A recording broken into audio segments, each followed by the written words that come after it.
श्री गणेशाय नमः। श्री महालक्ष्मी व्रत कथा। यह व्रत भाद्रपद के शुक्ल पक्ष की अष्टमी को आरंभ करके अश्विन मास के कृष्ण पक्ष की अष्टमी को समापन किया जाता है।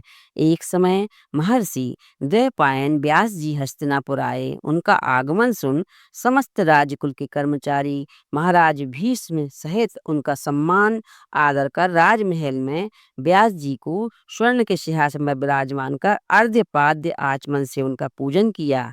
व्यास जी के स्वस्थ चित्त होने पर राज रानी गांधारी ने माता कुंती ने हाथ जोड़कर प्रश्न किया कि हे महाराज, आप त्रिकालज्ञ तत्वदर्शी हैं। आपसे हमारी प्रार्थना है कि स्त्रियों को कोई ऐसा व्रत और सरल पूजन बतलाइए जिससे हमारी राज्य लक्ष्मी, सुख, पुत्र पौत्र परिवार सदा सुखी रहें। इतना सुन के व्यास जी ने कहा कि हम ऐसे व्रत पूजन का उल्लेख कर रहे हैं जिससे सदा लक्ष्मी जी स्थिर होकर सुख प्रदान करेगी। वह श्री महालक्ष्मी व्रत है जिसका पूजन प्रतिवर्ष कुंवार कृष्ण पक्ष की अष्टमी को माना जाता है।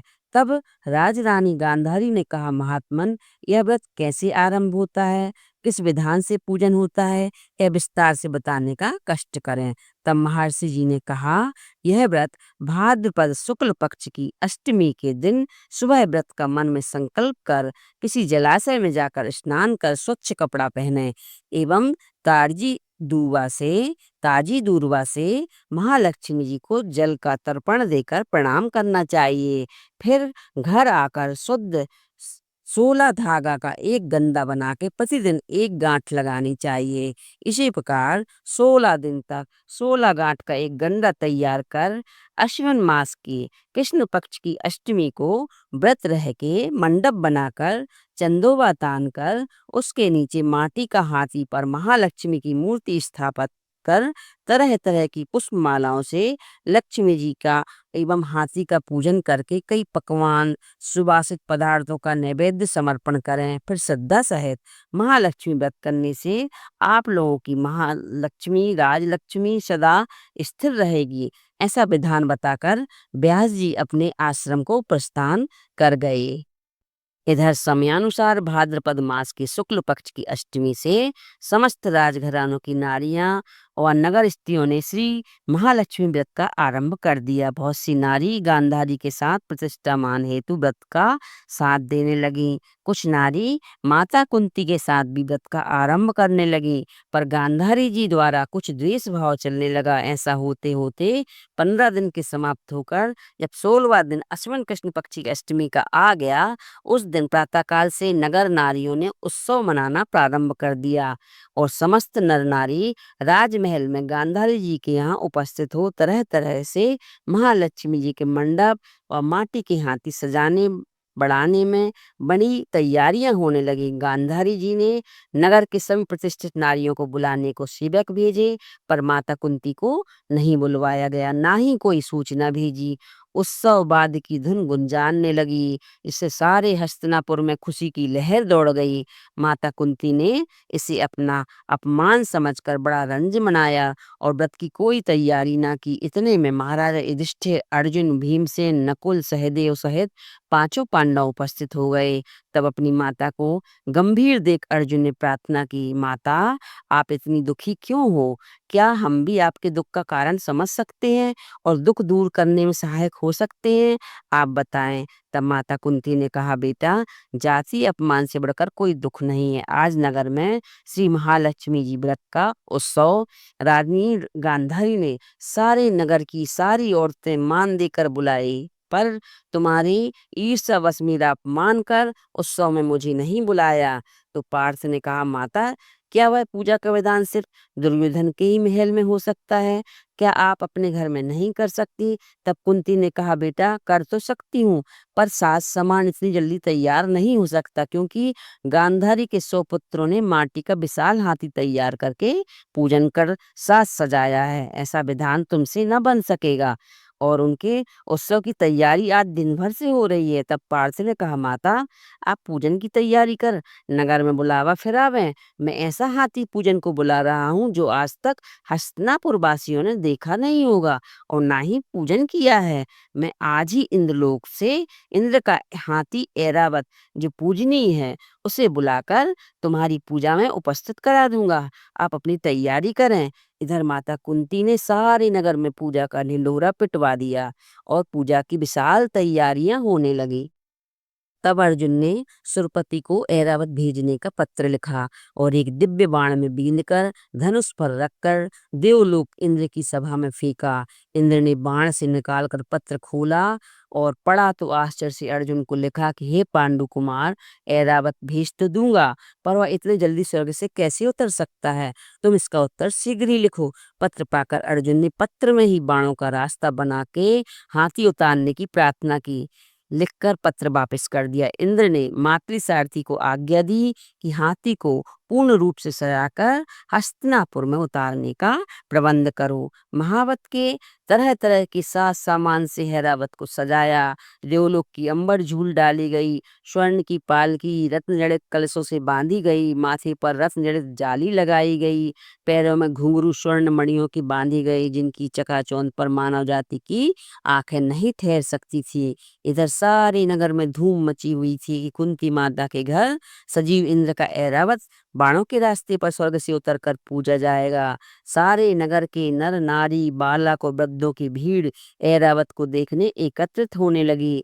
गांधारी की राजमहल में भी इस बात की चर्चा की बड़ी चहल पहल मच गई। नगर की नारियां पूजन की थाली ले लेकर भागने लगी और माता कुंती के महल में उपस्थित होने लगी। देखते देखते सारा महल पूजा करने वाली नारियों से ठसाठस भर गया। सारे नगरवासी ऐरावत के दर्शनों को गली सड़क महल अटारियों पर एकत्रित हो गए। माता कुंती ने ऐरावत को खड़ा करने हेतु रंग बिरंगे चौक को पुरवाकर नवीन रेशमी वस्त्र बिछवा दिए। हस्तिनापुर वासी तरह तरह की स्वागत की तैयारियों में फूल माला अबीर केसर हाथों में लेकर पंक्तिबंद खड़े हो गए।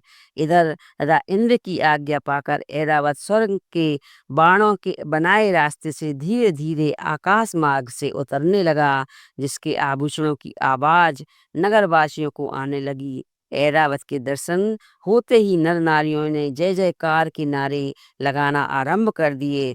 ठीक सायंकाल ऐरावत माता कुंती के महल के चौक में उतर आया। तब समस्त नर नारियों ने पुष्पमाला अबीर केसर को चढ़ाकर स्वागत किया।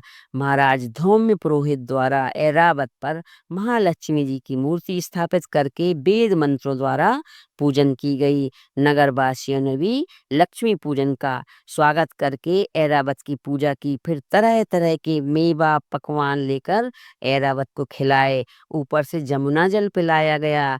फिर तरह तरह के पुष्पों की ऐरावत पर वर्षा की गई। पुरोहित द्वारा स्वस्ति पुण्याय वाचन कर व्रती नारियों द्वारा लक्ष्मी जी का पूजन विधान से कराया गया। कुंती ने व्रत के डोरा के गंडार में 16वां गांठ लगाकर लक्ष्मी जी के सामने समर्पण किया। ब्राह्मणों को पकवान मेवा मिठाई देकर भोजन की व्यवस्था की गई। तब वस्त्र द्रव्य स्वर्ण अन्य आभूषण देकर के ब्राह्मणों को संतुष्ट किया गया। तत्पश्चात सभी व्रती नर नारियों ने श्री महालक्ष्मी जी का दीपक जलाकर प्रेम से संपूर्ण पूजन कर आरती आरंभ की। बोलिए महालक्ष्मी मैया की जय, गजलक्ष्मी मैया की जय। इस प्रकार महालक्ष्मी की कथा को सुनने के बाद 16 गेहूं के दाने से इन लाइनों को बोल के महालक्ष्मी जी के ऊपर चढ़ाने का विधान है। ये लाइनें इस प्रकार हैं। पोलापुर पट्टन गांव, वहाँ के राजा मंगल सेन, अमयंती दमयंती रानी, बम्मन बरुआ कहें कहानी, हमसे कहती तुमसे सुनती 16 बोल की एक कहानी। पोलापुर पट्टन गांव, वहाँ के राजा मंगल सेन, अमयंती दमयंती रानी, बम्मन बरुआ कहे कहानी, हमसे कहती तुमसे सुनती 16 बोल की एक कहानी। पोलापुर पट्टन गाँव वहाँ के राजा मंगल सेन। अमयंती दमयंती रानी बम्बन बरुआ कहे कहानी, हमसे कहती तुमसे सुनती 16 बोल की एक कहानी। पोलापुर पट्टन गाँव वहाँ के राजा मंगल सेन। अमयंती दमयंती रानी बम्बन बरुआ कहे कहानी, हमसे कहती तुमसे सुनती 16 बोल की एक कहानी। पोलापुर पट्टन गाँव वहाँ के राजा मंगल सेन। अमयंती दमयंती रानी बम्बन बरुआ कहे कहानी, हमसे कहती तुमसे सुनती 16 बोल की एक कहानी। पोलापुर पट्टन गाँव वहाँ के राजा मंगल सेन। अमयंती दमयंती रानी बम्बन बरुआ कहे कहानी, हमसे कहती तुमसे सुनती 16 बोल की एक कहानी। पोलापुर पट्टन गाँव वहाँ के राजा मंगल सेन। अमयंती दमयंती रानी बम्बन बरुआ कहे कहानी, हमसे कहती तुमसे सुनती 16 बोल की एक कहानी। पोलापुर पट्टन गाँव वहाँ के राजा मंगल सेन। अमयंती दमयंती रानी बम्बन बरुआ कहे कहानी, हमसे कहती तुमसे सुनती 16 बोल की एक कहानी। पोलापुर पट्टन गाँव वहाँ के राजा मंगल सेन। अमयंती दमयंती रानी बम्बन बरुआ कहे कहानी, हमसे कहती तुमसे सुनती 16 बोल की एक कहानी। पोलापुर पट्टन गाँव वहाँ के राजा मंगल सेन। अमयंती दमयंती रानी बम्बन बरुआ कहे कहानी, हमसे कहती तुमसे सुनती 16 बोल की एक कहानी। पोलापुर पट्टन गाँव वहाँ के राजा मंगल सेन। अमयंती दमयंती रानी बम्बन बरुआ कहे कहानी, हमसे कहती तुमसे सुनती 16 बोल की एक कहानी। पोलापुर पट्टन गाँव वहाँ के राजा मंगल सेन। अमयंती दमयंती रानी बम्बन बरुआ कहे कहानी, हमसे कहती तुमसे सुनती 16 बोल की एक कहानी। पोलापुर पट्टन गाँव वहाँ के राजा मंगल सेन। अमयंती दमयंती रानी बम्बन बरुआ कहे कहानी, हमसे कहती तुमसे सुनती 16 बोल की एक कहानी। पोलापुर पट्टन गाँव वहाँ के राजा मंगल सेन। अमयंती दमयंती रानी बम्बन बरुआ कहे कहानी, हमसे कहती तुमसे सुनती 16 बोल की एक कहानी। पोलापुर पट्टन गाँव वहाँ के राजा मंगल सेन। अमयंती दमयंती रानी बम्बन बरुआ कहे कहानी, हमसे कहती तुमसे सुनती 16 बोल की एक कहानी। पोलापुर पट्टन गाँव वहाँ के राजा मंगल सेन। अमयंती दमयंती रानी बम्बन बरुआ कहे कहानी, हमसे कहती तुमसे सुनती 16 बोल की एक कहानी। इस प्रकार ये 16 बार करने के बाद गेहूं के दाने को महालक्ष्मी के ऊपर चढ़ाने से पूजा का पूर्ण फल मिल जाता है। बोलिए महालक्ष्मी मैया की जय। इस प्रकार 16 दिए से आरती करी जाती है। आरती के बाद उन दियों को हाथी के ऊपर सजाया जाता है और पूरी पूजा के पश्चात उन दियों को अपने ऊपर से उतार के अपने पीछे रखा जाता है, ऐसा विधान है। इसलिए पूरी पूजा के बाद दिया जला के अपने ऊपर से उतार के रखें, जिससे जो भी आपकी आदि व्याधि होती है वो दूर हो जाती है। बोलिए महालक्ष्मी मैया की जय।